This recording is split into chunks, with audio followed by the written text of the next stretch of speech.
नमस्कार दोस्तों, जय श्री राधे कृष्णा। आज हम आपके लिए कार्तिक महात्म्य दूसरा अध्याय लेकर आए हैं। अध्याय सुनने के बाद आप हमारे चैनल को सब्सक्राइब करें, बेल आइकन को प्रेस करें ताकि हमारी वीडियो की नोटिफिकेशन सबसे पहले आप तक पहुंचे। वीडियो को लाइक और शेयर जरूर करें। सिमर चरण गुरुदेव के लिखो शब्द अनूप, कृपा करे भगवान सतचित आनंद स्वरूप।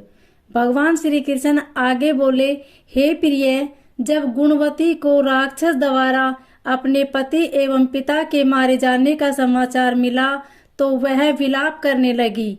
हाँ नाथ, हाँ पिता, मुझको त्याग कर तुम कहाँ चले गए? मैं अकेली स्त्री तुम्हारे बिना अब क्या करूं? अब मेरे भोजन वस्त्र आदि की व्यवस्था कौन करेगा? घर में प्रेम पूर्वक मेरा पालन पोषण कौन करेगा? मैं कुछ भी नहीं कर सकती।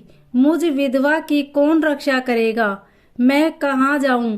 मेरे पास तो अब कोई ठिकाना भी नहीं रहा। इस प्रकार विलाप करते हुए गुणवती चक्कर खाकर धरती पर गिर पड़ी और बेहोश हो गई। बहुत देर तक जब उसे होश आया तो वह पहले की ही भांति करुण विलाप करते हुए सागर में डूब गई। कुछ समय के पश्चात जब वह संभली तो उसे ध्यान आया कि पिता और पति की मृत्यु के बाद मुझे उनकी क्रिया करनी चाहिए जिससे उनकी गति हो सके। इसलिए उसने अपने घर का सारा सामान बेच दिया और उससे प्राप्त धन से उसने अपने पिता एवं पति का श्राद्ध आदि कर्म किया। तत्पश्चात वह उसी नगर में रहते हुए 8 पहर भगवान विष्णु की भक्ति करने लगी। उसने मृत्यु पर्यंत तक नियम पूर्वक सभी एकादशियों का व्रत और कार्तिक महीने में उपवास एवं व्रत किए। हे प्रिय, एकादशी और कार्तिक व्रत मुझे बहुत ही प्रिय है। इनसे मुक्ति, भुक्ति, पुत्र तथा संपत्ति प्राप्त होती है। कार्तिक मास में जब तुला राशि पर सूर्य आता है तब ब्रह्म मुहूर्त में उठकर स्नान करने व व्रत व उपवास करने वाले मनुष्य मुझे बहुत प्रिय है, क्योंकि यदि उन्होंने पाप भी किए हो तो भी स्नान व व्रत के प्रभाव से उन्हें मोक्ष प्राप्त हो जाता है।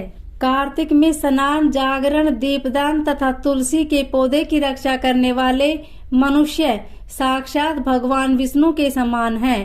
कार्तिक मास में मंदिर में झाड़ू लगाने वाले, स्वास्तिक बनाने वाले तथा भगवान विष्णु की पूजा करने वाले मनुष्य जन्म मरण के चक्कर से छुटकारा पा जाते हैं।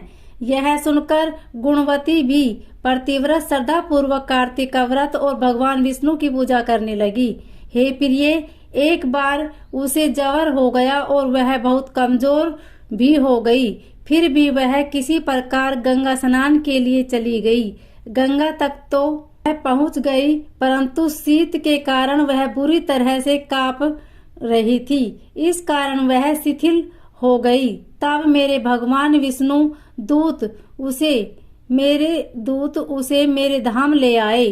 तत्पश्चात ब्रह्मा आदि देवताओं की प्रार्थना पर जब मैंने कृष्ण का अवतार लिया तो मेरे गण भी मेरे साथ ही इस पृथ्वी पर आए, जो इस समय यादव हैं। तुम्हारे पिता पूर्व जन्म में देव शर्मा थे तो इस समय सत्राजित हैं। पूर्व जन्म में चंद्र शर्मा जो तुम्हारा पति था वह डाकू है, और हे देवी, तू ही वह गुणवती है। कार्तिक व्रत के प्रभाव के कारण ही तू मेरी अर्धांगिनी हुई है। पूर्व जन्म में तुमने मेरे मंदिर के द्वार पर तुलसी का पौधा लगाया था। इस समय वह तेरे महलों के आंगन में कल्प वृक्ष के रूप में विद्यमान है। उस जन्म में जो तुमने दीपदान किया था उसी कारण तुम्हारी देह इतनी सुंदर है और तुम्हारे घर में साक्षात लक्ष्मी का वास है, क्योंकि तुमने पूर्व जन्म में अपने सभी व्रतों का फल पति स्वरूप विष्णु को अर्पित किया था। उसी के प्रभाव से इस जन्म में तुम मेरी प्रिय पत्नी हुई हो। पूर्व जन्म में तुमने नियम पूर्वक जो कार्तिक मास का व्रत किया था उसी के कारण मेरा और तुम्हारा कभी वियोग नहीं होगा। इस प्रकार कार्तिक मास में व्रत आदि करने वाले मनुष्य मुझे तुम्हारे समान प्रिय है। दूसरे जप तप यज्ञ दान आदि करने से प्राप्त फल कार्तिक मास में किए गए व्रत के फल से बहुत थोड़ा होता है, अर्थात कार्तिक मास के व्रतों का 16वां भाग भी नहीं होता।